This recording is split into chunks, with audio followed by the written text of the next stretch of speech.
Now, I know in your research, you've been able to find one North Carolinian who did not have the uniform on at the time when he was killed in action during World War I. He's buried here in this cemetery.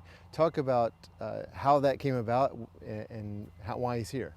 Well, by way of a disclaimer at the beginning, the records from the First World War are not what they are for the Second World War, so the facts that we know about the individuals are rather few and far between. But we were able to determine the following. I mean, his name is Joseph Murdoch Loftin, and he was born in Kenansville, North Carolina. His father was named Island, his mother was named Annie Elizabeth. He had two brothers and he had two sisters, and he married a Daisy McIntyre. That stuff we know. We actually know the date of his marriage. He married her on the 26th of December, 1901. We know that Joseph worked as a hospital orderly before the war, and he apparently spent some time in the United States Army. The Canadian enlistment record shows that he belonged to the United States Army before, but we don't know if that means that he belonged to the North Carolina National Guard or if he actually joined the U.S. Army.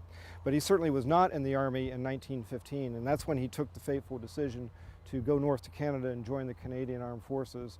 The Canadians assigned him to the Medical Corps because he was a hospital orderly, and he was actually doing his duty right over there at the Remy Siding aid station. It was the active duty hospital at the time period.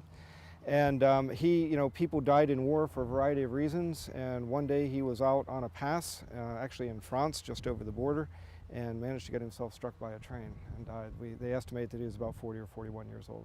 So not one of the young guys that was typical infantry. No, exactly. He joined late in life. Clearly he believed in the cause, and or at least wanted to.